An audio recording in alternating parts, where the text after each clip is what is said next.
Գյուրջան Կասկադ, հասանելի բնակարաններ 65 ամիս մարման ժամկետով։ Իսրայելի վարչապետ Նեթանյահուն ասում է Թեհրանը հրթիռ է արձակել իր ննջասենյակի պատուհանի ուղղությամբ, ինքը հազիվ է փրկվել։ Reuters-ն էլ հղում է անում երկու ամերիկացի բարձրաստիճան պաշտոնյայի ու գրում, թե Թրամփը կանխել է Խամենեիի սպանության իսրայելական մտադրությունը։ Այսպիսով սրվում է Մերձավոր Արևելքի այս հակամարտությունը։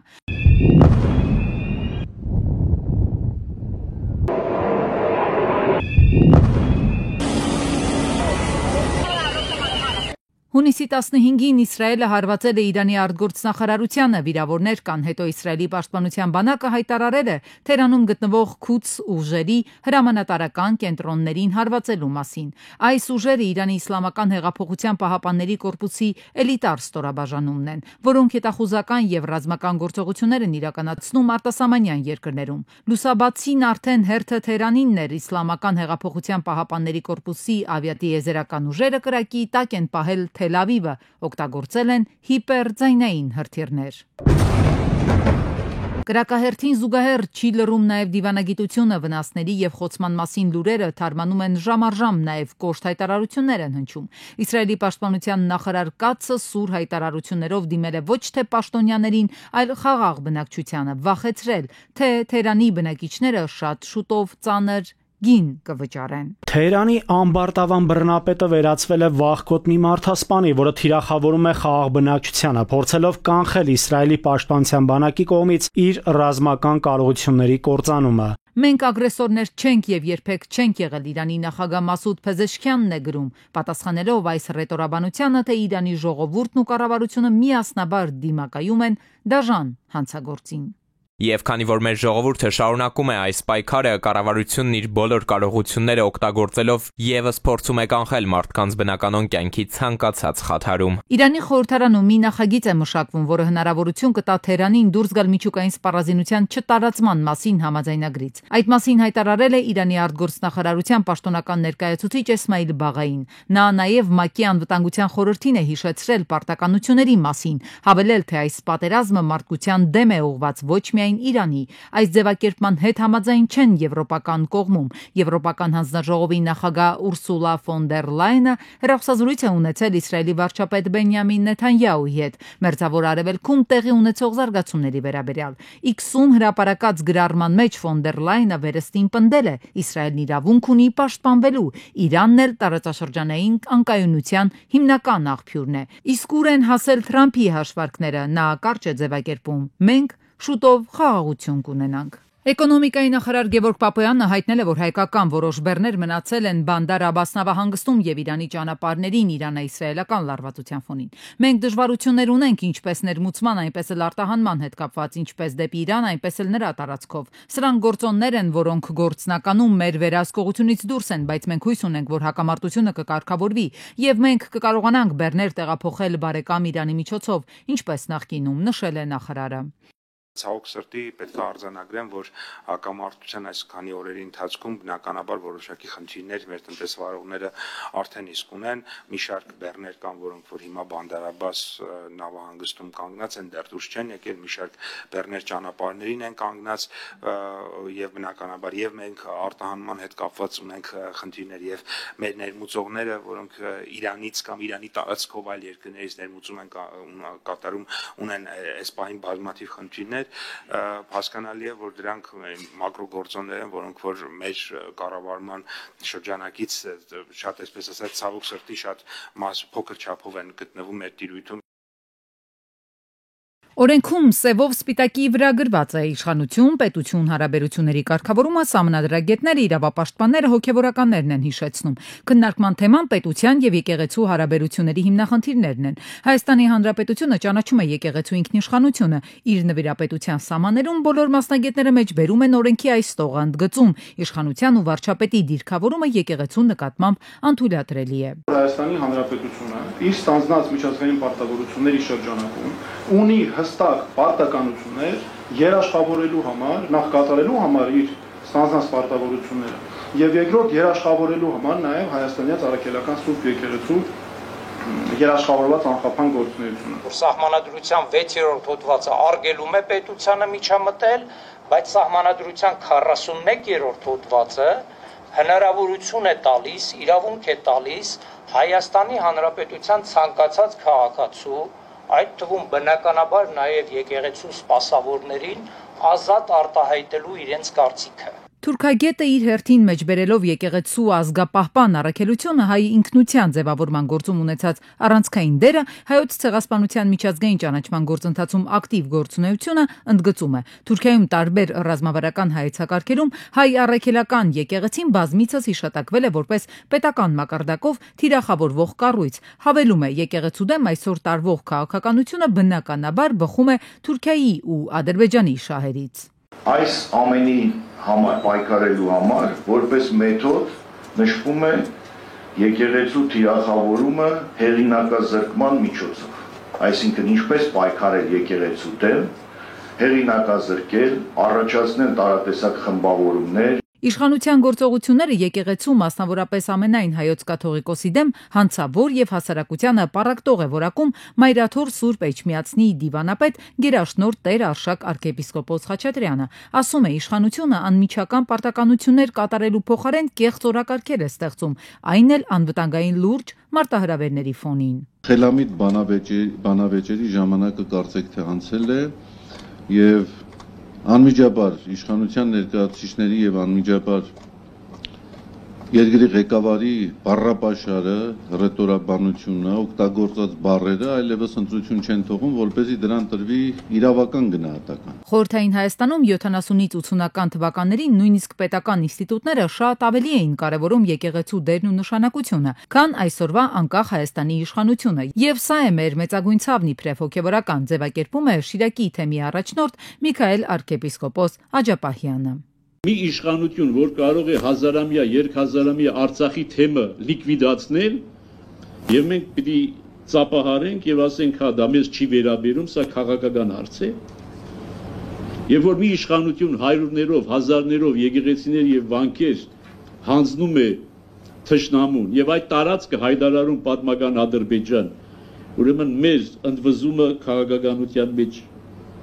ընդգրկվել է։ Իրավապաշտպանները միաբերան են պնդում իշխանության հակաեկեղեցական վարքագիծը համակարգված է։ Հոգևորականները հիշեցնում են եկեղեցին փորձությունները հաղթահարել է հազարամյակների ճանապարհին եւ չի ընկրկել։ Տեղի է ունեցել հակակոռուպցիոն քաղաքականության խորհրդի արտագնանիստ ԲԴԽ նախագահ Արթուր Ահաբեկյանը մասնակցել է վարչապետ Փաշինյանի գլխավորությամբ տեղի ունեցած հակակոռուպցիոն քաղաքականության խորհրդի արտագնանիստին։ Օրակարգում են եղել թիմ ընտրախախտումների վերաբերյալ դիտորդական առաքելությունների կողմից արձանագրված խնդիրների ներկայացումը, ընտրական հանցագործությունների քննության, գնումների ոլորտում քրեական գործերի ընթացքը, կոռուպցիոն բնույթի քրեական գործերի քննության եւ ապօրինի ծագում ունեցող գույքի բռնագանձման ուղղություններով կատարված աշխատանքները։ Ֆրանսիայի նախագահ Էմանուել Մակրոնը քննադատել է Թրամփին Գրենլանդիան գրավելու սպառնալիքների համար։ Ասել է Մակրոնը Կանադայում G7-ի առաջնորդների գագաթնաժողովի ճանապարհին այցելելով Դանիայի ինքնավար տարածք։ Կարևոր է, որ Դանիան եւ եվրոպացիները պարտավորվեն աջակցել այս տարածքին, որտեղ ռազմավարական խնդիրները չափազանց մեծ են եւ որի տարածքային ամբողջականությունը պետք է հարգվի, ասել է Մակրոնը։ Թրամփը Կանադա մեկնելուց առաջ լրագրողների զրույցում հայտնել է, որ Իսրայելը եւ Իրանը կկարողանան հասնել համաձայնության եւ դադարեցնել ռազմական գործողությունները։ Նա նշել է, որ ժամանակն է տեսնենք ինչ կլինի, հաղորդել է Reuters-ը։ Թրամփի խոսքով հակամարտության կարգավորման համար պետք է թույլ տալ, որ կողմերը վեճը հասցնեն մինչև վերջ։ Նա հաստատել է, որ Ամերիկան շարունակելու է աջակցել Իսրայելի պաշտպանությանը, սակայն չի հստակեցրել արդյոք հորդորել է դադարեցնել հարվածները։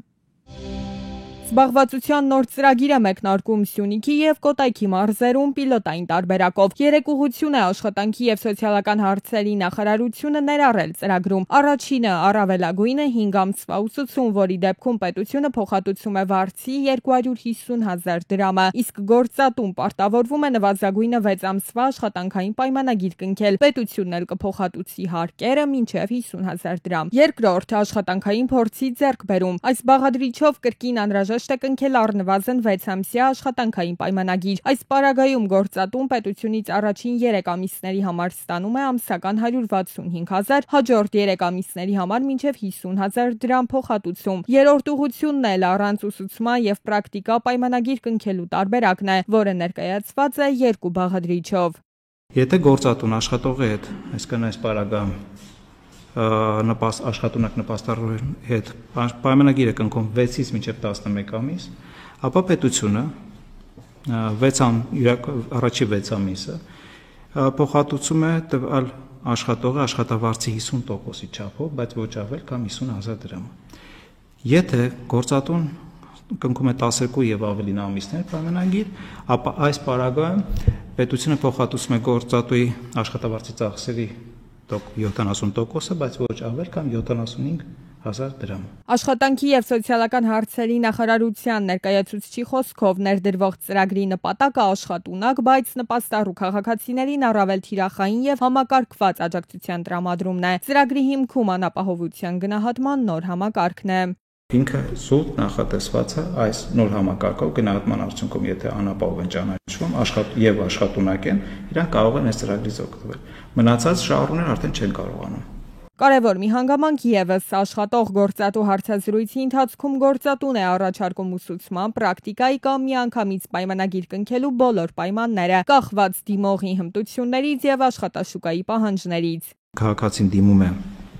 անապահովության գնահատման համակարգով անցնելու համար, որոշում կայացնելու, իրան առաջարկում է որ համակարգում գրանցվել է։ Եվ բնական է, երբ որ անապահովության հաստատումը գալիս է, որ մարդը այս տվյալ շահառուն է հանդիսանում, ապա իրան հարցնում է համակարգը կուզենա զբաղվածության ծրագրի մասնակից դառնալ։ Եթե ինք համաձայնություն տալիս, ավտոմատ սկսում է համակարգը ընտրել արկա թափուր հաստիկների համադրություն ունենալ։ Համադրության արդյունքում ավտոմատ գործատուն առաջարկ է կրում, կան այսպիսի մարդիկ 10 օր ժամանակատրում գործատուն որոշի բարձր, այսինքն դա ամբողջը մի թե թվային հարթակով մի պատոհան, իվոր համակարգով, թե ֆիզիկական, թե միասնական սոցիալական ծառայության տարածքային որևէ գրասենյակ մոտենալու պարագայում մեր աշխատակիցն է կօգնել։ Պիլոտային ծրագիրն արդեն գործարկված է, ակնկալվում է, որ Սյունիքի մարզում այն կնպաստի հանքարդյունաբերության եւ զբոսաշրջության Կոտայքում ծառայությունների ոլորտում նոր աշխատողների ներգրավմանը։ Թղթային QR կոդերով տրանսպորտից օգտվելը մայրաքաղաքում շուտով չի կիրառվի։ Քաղաքապետարանում որոշեցին, Ավինյանն էլ հայտարարեց, որ QR կոդերը հնարավոր է օգոստոսից վերացնեն։ Թելսալի մեր գործընկերների հետ հասկացեք, որ ամսվանից սկսած ամենայն հավանականությամբ երևի օգոստոսի 1-ից սկսած թղթային տարբերակով այլևս չպետքա գործի QR-ները։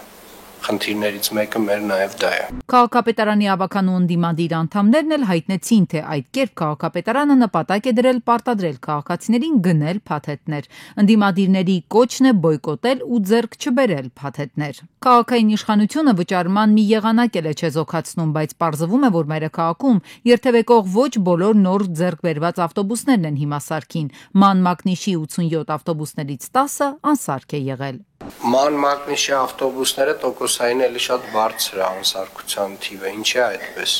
Վայստամասերի խնդիր ունի էլի Ման Մակնիշը, էլի հանդիպել ենք անցած շաբաթ, քննարկել ենք այդ հարցը, մի քիչ տեխնիկական խոտաններ լայի հայտ գալիս տեխնիկաների վրա, մեկ փոխարինումը տևում է։ Վերջին 6 ամիսն է, եթե այս տեմպով էլի շարունակվի,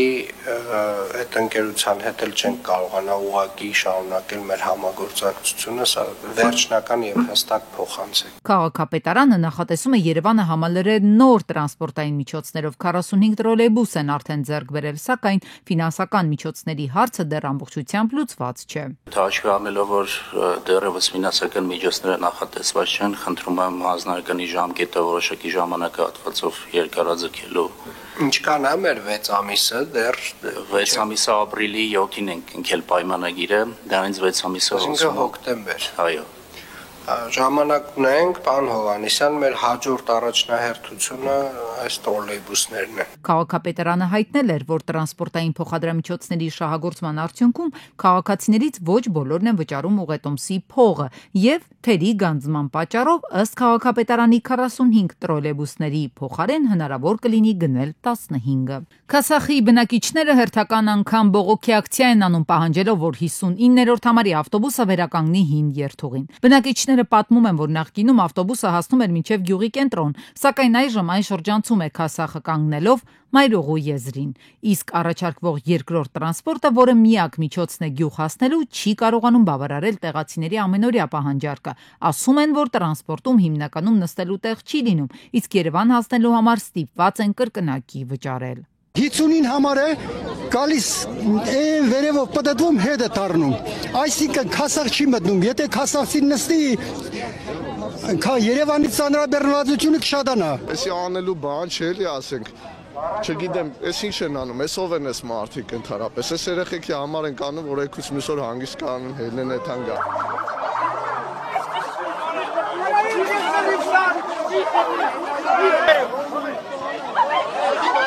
Բողոքը սկսվել էր վաղ առավոտյան եւ ախաղաղակցիա էր սահմանափակվելով Մայրուղին ժամանակավոր փակելով, մի քանի ժամ անց վերածվեց լարված բախման։ Ակցիայի ընթացքում ոստիկանության ծառայողները սկսեցին ուժ կիրառել, ինչի արդյունքում բերման ենթարկեցին 11 քաղաքացի, այդ թվում նաեւ անչափահաս։ Ինչ արել իմ որդին, հա, իմ անչափահաս որդին ինչ արել։ Միասին նույն մարդկանց հետ ում որ թվարկեցին համագյուղացին, նրանց հետ տարել են։ Ոստիկանության հանրային կարգի պաշտպանության հիմնական գործառույթը դա խաղաղ ակցիայի շարունակականությունն ապահովելն է, ոչ թե միջամտելը եւ դարձնել ծեծկրտուկ եւ քաշքշուկ։ Այս դեպքում մենք տեսնում ենք հակառակ գործողություն, կարծես հենց ոստիկանությունը հրահրի ակցիայի խաղաղ բնույթի փոփոխությունը բռնության տեսարանն է։ Բողոքի ակցիայի ընթացքում թիրախավորվեցին նաեւ լրագրողները, լրագրողի հարցն ամենայն հավանականությամբ բարկացրել էր ոստիկանին։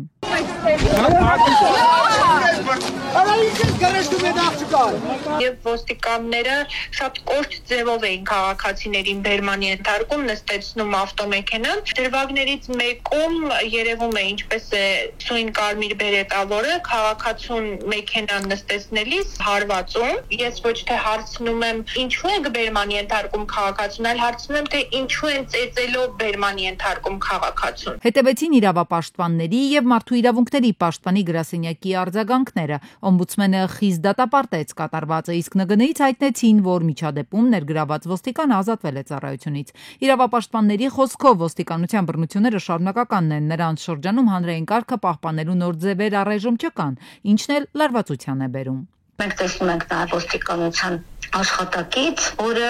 փաստացի ինքն է բռնություն կիրառում, լրագրողական, մասնագիտական գործունեություն իրականացնող անձի ուղղությամբ եւ դա նաև վկայում է այն փաստը, որ ագրեսիան կառավարելու եւ այդ իրավիճակում սառը գործողություններ կատարելու ունակությունը դեռևս ոստիկանության աշխատակիցների շրջանում չի դարձել կենսակերպ։ Քասախի բնակիչների բողոքի ակցիան դեռևս ավարտված չէ։ Մարդիկ պահանջում են, որ իրենց ձայնը լսվի երկխոսության ճանապարհով։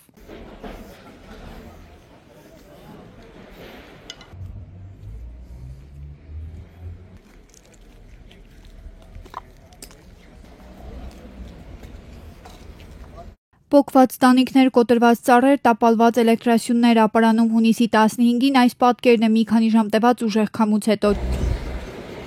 Խանութի, էսիլ թեթև է, հա։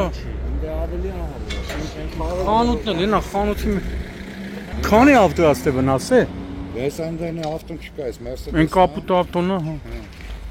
Քանիսին եղավ մոտավորապես։ Մի ժամ առաջ է, մի ժամ կլինի։ Ասես բան չէր եղել, չէ՞ ապարանում։ Եղել է, բայց ասես Այս ձևի չի եղել, էլի։ 4 տուժած նրանք մարմնական վնասվածքներով տեղափոխվել են ապարան բժշկական կենտրոն, որտեղից էլ հետո մեկին տեղափոխել են Երևանի մասնագիտացված հիվանդանոցներից մեկը։ Ապարան քաղաքի Բաղրամյան փողոցն է, որտեղ տեսնում եք հարավիրքից եւ գործն է արել։ Տանիքից հսկայական թիթեղները իրենց են ծածկերով պոկել ու թափել են ներքև։ Վնասվել են մի քանի ավտոմեքենաներ, կոտրվել են բետոնե էլեկտրասյուներ, գազախողովակներ։ Քամին պոկել ու տապալել է այն ամենը, ինչ հայտնվել է ճանապարհին, բնակիչներին մեծ վնաս է հասցվել։ Տեղում աշխատում էին ապարանի շրջփրկարարական ջոկատի փրկարարները, ոստիկանության բարեկային ծառայության Արագածոտնի մարզի գումարտակի պարեկները։ Այնտեղ էր նաև Արագածոտնի մարզպետը։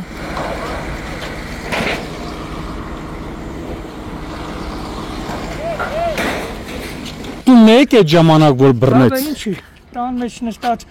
տվեց սա դուրն սարապ լուսամուտով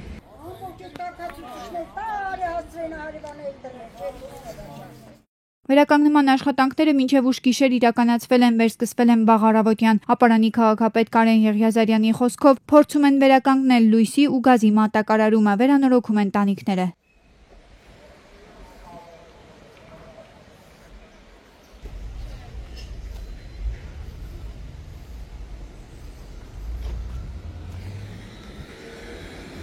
Հսկայական բետոնե պանելը,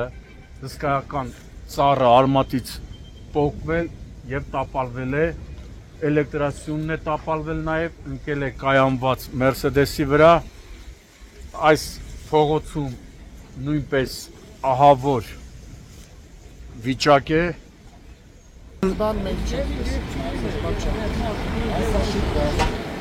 Միլիոնավոր վնասներ վիճակը հələ որ մենք ունենք խաղամասեր գյուղերում են, որ ահավոր վիճակը հələ տեղյակ չենք, բայց ընդհանրապես զանգեր ենք ստացել։ Իսկ վնասների իրական չափի մասին խոսել դեռևս հնարավոր չէ։ Մասշտաբները մեծ են, դրանք դեռ պետք է հաշվել։ Ողբերգական դեպք է տեղի ունեցել Լոռու մարզում։ Հունիսի 14-ին Վանաձոր քաղաքի ուսանողական 4-ի 31 շենքի բակում հայտնաբերվել է մոր եւ որդու մարմիններ։ Ժամանել են մարզի քրեական ոստիկանության եւ քննչական վարչության պետերը։ Տեղում էին ոստիկանության բարեկային ծառայության Լոռու մարզի գումարտակի առաջին վաշտի 3-րդ դասակի բարեկները, փրկարարության Վանաձորի առաջին հրշեջ փրկարարական ջոկատի փրկարարները։ Հունիսի 14-ին Արենի գյուղի վարչական տարածքում 42-ամյա Կարեն Գևորգյանը Mercedes-ով դուրս է եկել երթևեկելի գոտուց հայտնվել ջրատարում։ Վերջինը մարմնական վնասվածքներով տեղափոխվել է Եղեգնաձոր բժշկական կենտրոն։ Օպերատիվ են գործել փրկարարության Եղեգնաձորի հրշեջ փրկարարական ջոկատի հրշեջները, ոստիկանության բարեկային ծառայության Վայոց ձորի մարզի գումարտակի առաջին վաշտի բարեկները։ Վարորդը պաշտպանության նախարարության զինծառայող է, կոչումով մայոր։ Հունիսի 15-ին Խորենացի փողոցում ժողովրդին հայտնի Մետաքս թաղամասում երկու հսկա բարդիկ քամու հետևանքով արմատից պոկվել ու ընկել է ծաղկի սրահի վրա։ Ծառի ընկնելու հետևանքով կոտրվել է նաև երկաթե էլեկտրասյունը։ Հեռասեն ամեն պայի ծառը նստում է եւ եթե ուշացնեն խանութը էլ ավելի մեծ վնաս կկրի։ Օպերատիվորեն ժամանել եւ մոտ 4 ժամ տեղում աշխատանքները ղեկավարել է կենտրոն վարչական շրջանի ղեկավարը։ Փոխարենը Երևանի քաղաքապետարանի կանաչապատում եւ շրջակա միջավայրի պահպանություն ՀՕԱԿ-ի աշխատակիցները այդպես էլ չեն ժամանել։ Ստիպված նրանց փոխարեն այդ աշխատանքը կատարել են փրկարարները, կենտրոնի թաղապետն ու նշված սրահի աշխատակիցները։ Տեղում էին ոստիկանության բարեկային ծառայության Երևան քաղաքի գնդի 3-րդ գումարտակի բարեկները։